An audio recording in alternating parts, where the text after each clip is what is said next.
In the newsroom. Yes, it's time for the France 24 debate. He promised he'd apologize when he ran for president, and now he has. Or has he? François Hollande putting out a statement saying the French Republic acknowledges with lucidity the, quote, bloody repression of a pro-independence demonstration by Algerians. This was in Paris back in October 1961. It was at the height of the Algerian War of Independence. The French government at the time had slapped a curfew on native Algerians in Paris.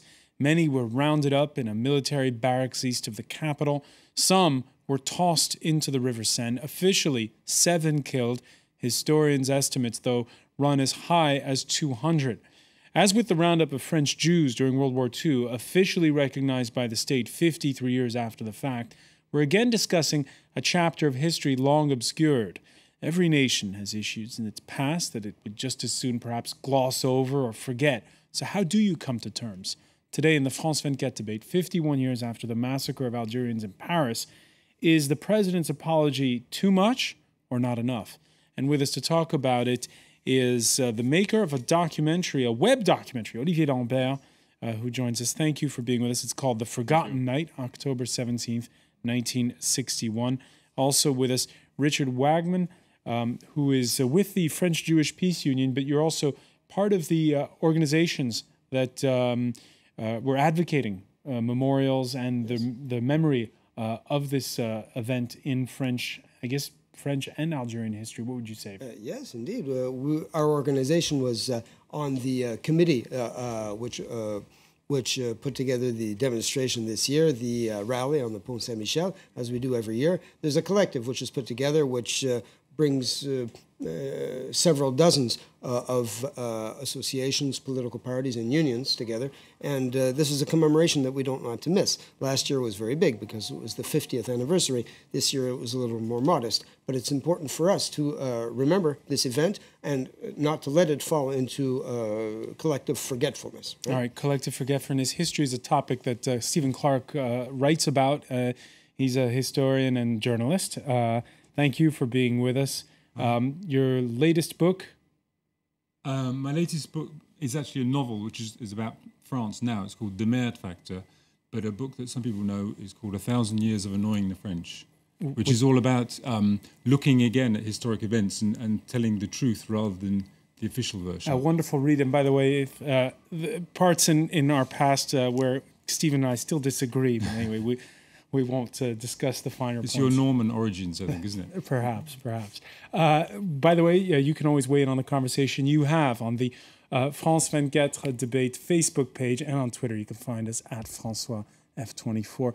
Before we talk this over with our panel, let's go over the facts. 51 years ago, what happened in this report read by Kate Moody. Every year, Algerians gather on the Saint-Michel Bridge in Paris to remember what they call the massacre of 1961. They want the French government to recognize it as such. History should acknowledge this, and it should be taught in all the schools. On October 17, 1961, 30,000 Algerians took to the streets of Paris, calling for their country's independence from France. Police efforts to end the demonstration turned violent, as protesters were beaten and many bodies thrown in the river. The official death toll was put at just 3, but it's believed between 50 and 200 people were in fact killed. Last year, then-candidate Hollande attended the 50-year memorial. Now the president has issued a statement officially recognizing the incident. On the 17th of October 1961, Algerians protesting for their right to independence were killed in a bloody repression. The Republic clearly recognizes these facts. 51 years after this tragedy, I pay tribute to the memories of the victims. It comes as Hollande prepares to visit Algeria next month to open a new chapter with the former French colony. But it may not be enough for those who want the French state to take full responsibility for the tragedy. Before we say whether or not it's enough and about the responsibility, let's put this into context. Olivier Lambert, again, we're not exactly sure how many people were killed. No, in fact, we can't No, there is no records. Many records from the police have been thrown away, so we don't know exactly how many Algerians were arrested, or almost 11,000, but how many of them were sent back to their country? And a lot are still not. A lot of these files are still not in the public domain. No, there is still many classified files about that event. So we don't know the figures. And in fact, in the townships around Paris, Algerian people back then were not knowing if their fathers, sisters, brothers were coming back or not from the demonstration. And there is no precise record about how many people were there and how many people were beaten up, thrown in the sand. So we know that at least 50 people were killed. It's in the Mandelkern report written in 1998, but it can go up to 200, 400, maybe more. Maybe more than 400. Yeah, some people say there are like 1,000 people who were killed. There is a huge Just gap. talk us through this again. What happened? How were they killed? Many, during the day, it was a Tuesday, police from Paris knew that there was a demonstration at night. So they prepare in Paris and around Paris to block, in fact, the demonstration. Many of the family who were coming, Algerian families who were coming there peacefully, with no guns, no knives, but they wanted to say that the curfew against them was not right. But the police was there to stop them to enter in Paris. And they requisitioned city buses. Yeah, somehow, like we don't know exactly how many people enter in Paris. It goes from 20,000 to 40,000. So there is a mystery about how many Algerians were in the streets of Paris. But we know that 11,000 Algerians were arrested. Like there is a record about that. But we don't know how many of them were just let in the street, maybe killed, maybe dead, or maybe put in buses and sent right away to Orly, to the airport, to send them back to Algeria.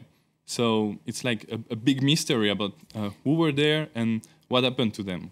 And it's a chapter of French history that you in school never learned about. No, like we learn a very few lines about the Algerian War.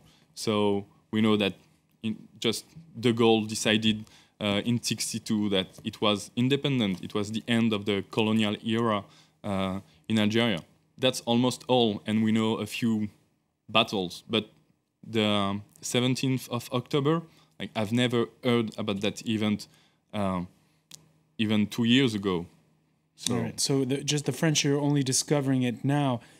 That statement put out by the French president, he did it in a press release, and he said, the Republic acknowledges with clarity these facts.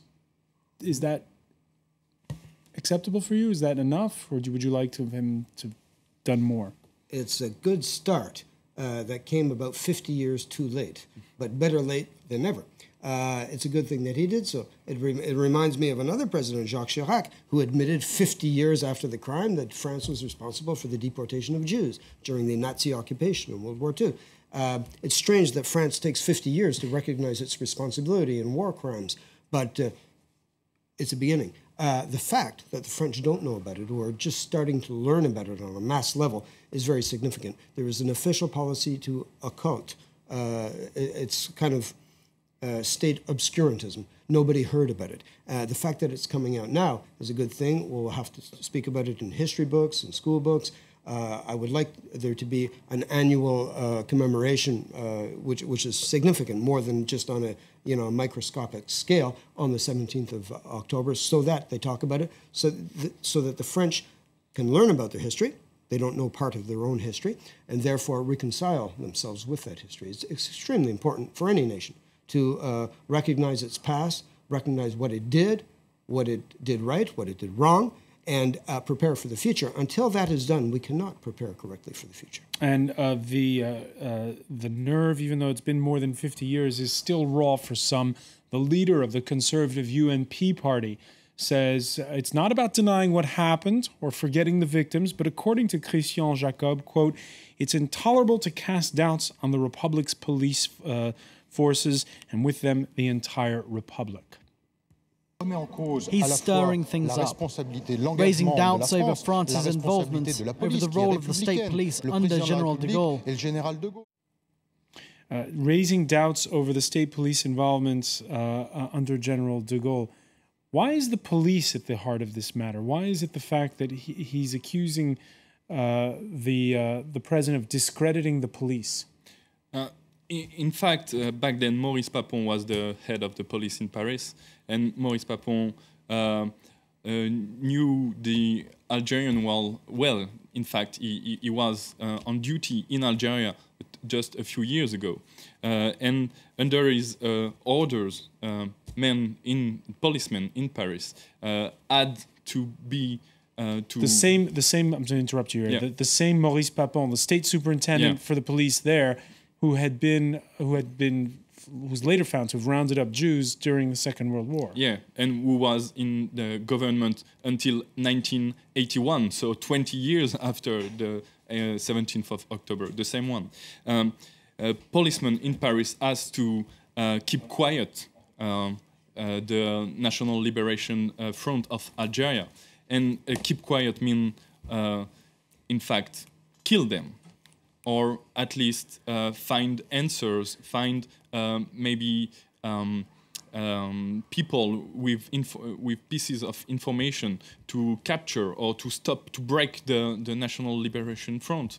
And also you have the Harquis de Paris, who were Algerian people who were involved in the French army, in the French police, who were clearly there to make war and to kill Algerian, the bad Algerian. So in our documentary, we had the second in command of those guys, and his testimony says that in fact he was not a policeman, he was a soldier, and he had to kill. That was his mission. That's all. So many. And who did that order come from? We don't know, or he's not saying. Yeah, he is saying that the president. We all know who was the president then. It was the General de Gaulle. So, of course, General de Gaulle is still a big model and leader in France. As we heard from that opposition leader, not even Paris traffic could keep away Nadir Dendoun. Thank you for being with us here, a journalist. Thanks for having me. Author of Open Letter to an Immigrant Son, most notably. And you're a French citizen of Algerian parents. That's right. October 17th, 1961, was it something that was talked about in your household when you were growing up? My parents can't read and can't write, so they keep it secret. And at school, when I was young, they never talked to me about my parents' country, my parents' history, which is very sad because French and my parents' country have a very strong link. You know, France has been in my parents' country for 132 years, and in our school books there was like that much of it. You know, it's like talking about British colonies and having one sentence. France is very, very strong to tell people what to do. You know, they are the human rights country. You know, they like to show off and saying you British are bad. You should, but they can't swap in their own backyard. You know. So that's why that we are a bit upset that we had to wait all this time. And it's when I become older that I start to know what happened. It's with my reading and with my trips. I live in Sydney 7 years too, so, So it's from Australia that you found out about French history in the way. That's true. Stephen Clark, we know that it was an American historian, Robert Paxton, that opened a lot of people's eyes to what happened during the Second World War. A British historian, Alistair Horn, to what happened during the French War of Independence in Algeria. Is this just a French problem, this blind spot here when it comes to things like this? I don't know. France does have a history of secrecy, as you were saying. I mean, Napoleon used to study military history books that claimed that Agincourt was won by French Gascon soldiers. They denied it was a British victory. Even de Gaulle was studying military history books that denied, they kind of forgot Waterloo. I mean, they have got a history of forgetting about their history. And especially since the Second British World don't War. talk much about the Battle of Marignan, do they? No, we don't know the names of any French. Well, there are so few, we should know them, but we don't know the names of any French victories. But since the Second World War, France has had a terrible history of not coming to terms with what went on and all the people who were involved, including de Gaulle, who wasn't entirely honourable during the war. We only discovered very, very recently that President François Mitterrand was a bit sort of iffy during the war. So it comes almost as no surprise that they were doing things in the 60s and in their colonial wars, which were kind of carrying on from the secrecy of the Second World War. It's the same people. It comes as no surprise. I mean, Britain, we had colonies, a lot of repression. Of course, we got rich on the back of all these colonial nations. I do like to think that in some ways we pulled out more cleanly. There weren't many colonial wars involving the Brits. There were in Kenya, but that was a kind of an inter-ethnic thing as well.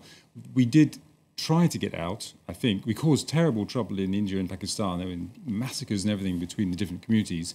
But Britain tried to get out fairly cleanly compared to France, which had, a terrible colonial war in Vietnam and then in Algeria, and it was a different thing. But obviously, colonial history is a shameful chapter in every country's. And we'll get back to that point. At least you heard the reaction there of Christian Jacob. At least he acknowledged that there were people killed, and he acknowledged the facts. The leader of the far right expresses doubts. She spoke to France 24. Has he got nothing better to do than make 3 acts of repentance since taking office? I think the French people expect other things from him. Besides, he chose the wrong event, with a series of studies showing that there wasn't a massacre of 300 people thrown into the Seine and 2,300 injured.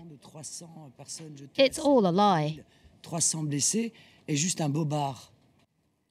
Richard Wagman, how many French people agree with what the leader of the far right says there?